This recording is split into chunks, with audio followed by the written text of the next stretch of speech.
here. All right, so James Gunn, we saw with the finale of Peacemaker, he decided he wanted to reach out to a bunch of YouTubers that were covering the show, which is honestly probably why I didn't get reached out, which is totally fine.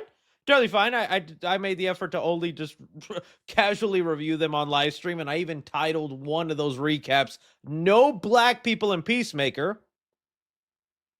So I think Jimmy Gunn saw that and said, "Yeah, ban 3C Films from anything DC again." Which is cool, which is fine. So he talked to Boba Talks, awesome. New Rockstar's awesome. Emergency, awesome.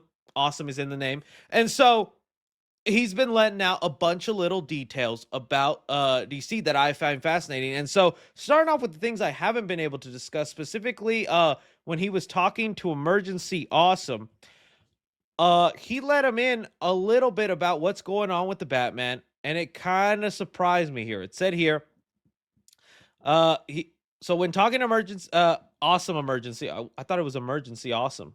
Has it been awesome emergency this whole time? That's a Mandela effect. James Gunn confirms Batman Brave and the Bold hasn't cast its Batman yet, and that the story has undergone major changes since the film was first announced.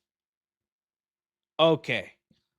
This is interesting here because if you guys remember, we talked about it here on the channel about like a week or two ago. IGN was also interviewing James Gunn, and they were like, "Hey, so Damian Wayne, you given any idea to how that's gonna work, or his involvement in the movie?" And James Gunn was like, You'll have to wait and see some things." And it sounded like he almost didn't want to confirm Damian Wayne was in the movie when that was the first thing he revealed about the film. And so we're like, "What?" Now he's being coy about whether Damian Wayne is in the movie, and now you hear major changes. This has led a lot of people to believe, myself included, because I made a little tweet about this as soon as I saw it. Dick has entered the chat. Guy named Chat. Ah, Dick. Could he be not deciding to do Damian Wayne right out the gate, which I was already a little hesitant on, not because I don't like Damian Wayne. I think there is some actual awesome story potential there with Damian, but it's also like, dude, that's already 6 or 7 Robins, right? Out of the way. It's like, oh, there's so much history being missed out on this Batman. If you're setting up the Bat family, maybe James Gunn was willing to hear out the fans and be like, maybe they're right. Maybe I shouldn't start Batman so late in his game, so much of his history already in the back, that maybe he's thinking, all right, let's take a Superman approach where maybe he's 3-4 years in the game, and it's maybe then a better story reason to introduce Dick Grayson into the story and have him step up. I would love that. I think that would be awesome. It doesn't even have to be introducing Dick Grayson. You could just already have them as Batman and Robin, and we're starting to see maybe the cracks where Dick Grayson usually has a falling out with Batman and becomes his own person, Nightwing. And I think you could still do a lot of maybe the story ideas you had in there with, like, because I think when you want to showcase Batman as a parent, which is what he was going to do with Damian Wayne, you could do those same story ideas with Dick Grayson, because Batman is a father to Dick, but was he the best father, right? There's so much stuff in there that you could do. So I hope that's where they're going or whatnot, but we'll have to wait and see. Andy Muschietti, who we will talk about a little later, he was also even saying that there is expected to be an update on Batman Brave and the Bold in the coming months. He says here, he has no update right now, but he is, in a couple of months, we will hear something, which I think is also interesting and lets you know Andy Muschietti is still somehow attached to this, when a lot of people were saying that he was going to be fired or let go. We'll see, especially after these recent reactions to Welcome to Derry, which we'll talk about in a sec. Was pretty curious. So there was that aspect of it. I do wonder then if we are going to be then changing that for Batman Brave and the Bold. Then we have this update with Man of Tomorrow that isn't making me weary, but it is making me go, okay. I kind of just would have liked the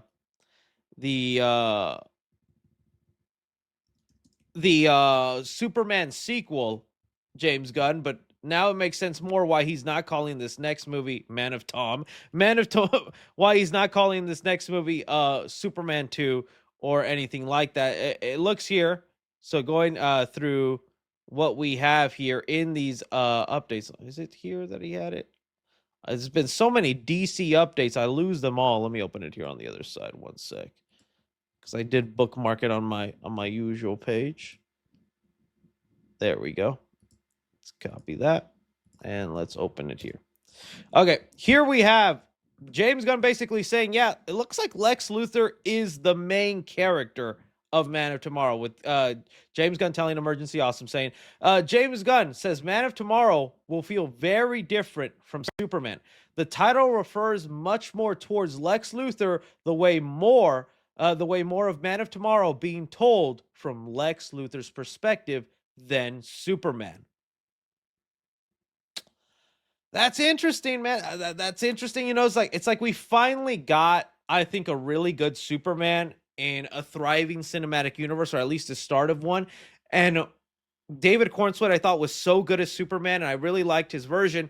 I want to see more of the guy, but I also want to see more of the guy where he's the main character, or where he's leading the story and taking charge. Not that I'm against it, because if I'm being honest, I do think Nicholas Hoult is a better actor than David Cornsweet, and I think a lot of what he did with Lex Luthor was also really good. It's kind of interesting that he's deciding more to then make a follow-up where Lex Luthor is more of the main lead, and how that'll go. So, okay, not too against it. I guess more just bummed out that, like, oh, I really wanted to see more Superman-centric stories. But all right, a lot of it through Lex Luthor's eyes, so I guess we'll understand more of his hatred and pain towards when he looks at Superman. Then we had this Green Lantern leak that I thought was crazy. So there is this other account named Discussing Fish, which really interesting. Let me see. Green Lantern. Come on, am I gonna be able to find it? Let's see. Discussing Fish, which I just think is so funny. And Discussing Fish, out of all people, had an actual leak right here. First look at Guy Gardner in Lanterns.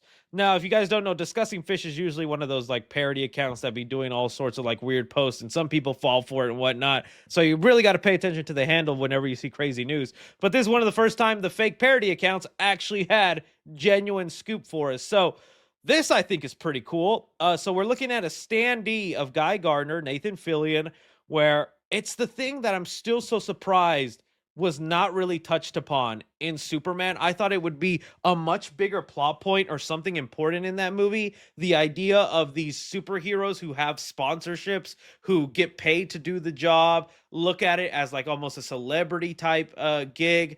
I thought that would be more of a plot point of Superman going like, I don't think it's right. We should be doing sponsorships and commercials. We should just focus on saving people. But was not even touched upon, and they even kept the corporate costumes at the end of the movie. I'm like, what? But James Gunn has already said that's stuff that he'll touch upon later on in the universe, so we'll see when we get there. But okay, it looks like Lanterns could be a spot for that.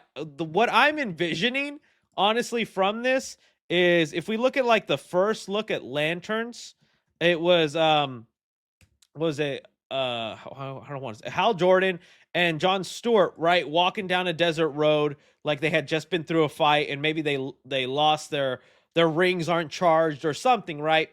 I get the vibe that they're walking down the road. They finally see a convenience store, like a gas station. They go in to, like, I don't know, get water, some supplies, and they look off to the side, and there's a standee of Guy Gardner selling them some electric punch, and they both have a look at each other like, that's one of ours. This is what the Green Lanterns do. Why don't we do Manscape and then ball shave his head? I'm writing it for you here. Jimmy Gunn. So it's pretty interesting. I'm very curious Guy Gardner's involvement in this, especially because I think the Lantern show is going to be so tonally serious. And Guy Gardner has just been a joke fest, not in a bad way. He's been enjoyable. I'm surprised how much people have actually grown to really like Guy, whether in Superman or even the moments he had in Peacemaker. But that kind of tone and jokey a-hole vibe, I'm so curious how it's going to fit into the Lantern show and his interactions with the other guys. So this is pretty cool. Just a little sneak peek of what we'll see. I think it could be fun, right? All right. What was the other DC update? And then the last big thing, people have noticed that Warner Brothers and DC have trademarked I put Savage Land. Sorry, it's a Salvation. Is it Salvation? Run. People have noticed that Warner Brothers have actually copyrighted here. It says here DC Studios has registered the trademark Salvation Run for a movie. The trademark also includes comic books, printed materials, suitcases, sports bags, watch, clothes, toys, entertainment. It seems then we have our answer about how Salvation Run is going to be played out after Peacemaker, and we found out that's the idea James Gunn had. You know, some people were excited, other people were like, I think they could do something else. I don't know if I'm excited for that. My main thing, I was like, but where does this play out? Is it going to be something that happens through the course of other movies and shows, little by little? Is it going to culminate into an event and be the Justice League movie where we have the Salvation Run? And now here is kind of our answer. Salvation Run will actually be a movie. So it looks like that'll be the first big event film of the DCU, is what it sounds like. I don't know if this is where we introduce the Justice League, or maybe this makes more sense to why Lex Luthor is such a central figure in Man of Tomorrow, and we get his perspective, because Salvation Run is all about this planet or world filled with villains who have to kind of like make their own way. So we'll follow Lex Luthor there, and then escaping or finding out with other characters. So I don't know, it's kind of cool that we're seeing that. Who knows how far away we are from that? Because even James Gunn lately has been a little bit more honest and vocal about, I don't even know if I can find it, but in one of the interviews, I believe it was with Boba Talks. It was with Boba Talks. Boba asked him, he was like, hey, so with Lanterns, I know you're planting a bigger story. How far does that go in your universe? Is that quickly? Is that out and out? And James Gunn responded with, no, that the seeds in Lanterns follow through for years in the DCU. Whether I get to be the guy to see that through or not is up to question. And everybody was kind of like, oh, James Gunn talking about he might not be here for the continuation of his plan in the DCU, I thought was interesting, because we do have to remember he only signed a 5-year contract, which ends in the year 2027, which I think is why he like sped run through, like, okay, another Superman movie, another project, another this, as many things as he can do. It's not only pay himself, but to get as much of his universe made before his contract's up. Because even if he wants to come back, if Warner Brothers gets sold like it's looking to, well, he's got new bosses to answer to, and they're going to be looking at like the box office, the cost analysis of everything, and being like, James, we think you're great. We don't know if we want to keep you, or it's James, you're doing awesome. Keep doing you. Let's re-up you for another 5 years. So we'll see. We'll see. Someone said, let me take over. Is that AI in your thumb? No, that is not AI. Well, in my thumbnail. Yeah, when I looked up a blue Batman statue, not AI, and it's this statue. It's just zoomed in on his tummy. Not AI. I would not use AI for my thumbnails unless it's to make fun of AI, or AI is the topic, which I think I did for the Willy Wonderland video. But yeah, in that it's this statue just zoomed in on his belly. Come on now, you should know better of me. You should know better of me. Don't even ask me that. But yeah, that's some of the stuff going on right there. What do you guys think about all this going on in DC? Your favorite updates, favorite not? We're looking forward to. Love to hear it down below. Love to hear it down below.